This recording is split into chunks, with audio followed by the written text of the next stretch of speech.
enfants qu'on reçoit aujourd'hui, ils sont dans une grande confusion. Donc, c'est-à-dire qu'on leur a appris par exemple à l'école comment on faisait les bébés, qu'un sexe rentre dans un autre sexe et que ça ne fait pas mal parce qu'il y a un liquide par exemple. Et là donc la petite se retourne en pleurs vers sa mère et il me dit mais maman tu m'as dit que c'était quand les parents s'aimaient très fort qu'ils se donnaient une graine. Donc à 6 ans, c'est une petite fille qui croit encore qu'à la fin de l'année, il y a un bonhomme barbu qui amène des cadeaux.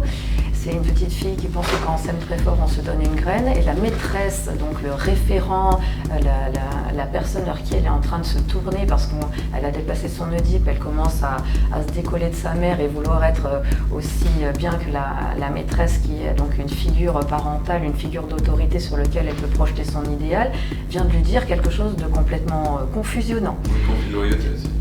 Exactement, et la confusion des émotions, c'est-à-dire elle se sentait en sécurité, elle apprend que sa mère l'a trahi en disant une bêtise, donc j'ai dû lui expliquer que c'était la même version, c'est simplement que la version qui était dite par sa maman était plus adaptée à son âge. On n'a pas à savoir des choses pratico-pratiques. Et effectivement, à son âge, elle n'avait besoin que de savoir ça, qu'avec beaucoup d'amour, on pouvait faire un enfant. C'est-à-dire 1 plus 1, ça fait le fruit de l'amour. Donc cette fille-là, elle ne sait plus où ranger ces choses-là, puisque la case du plaisir sexuel, elle ne l'avait pas encore.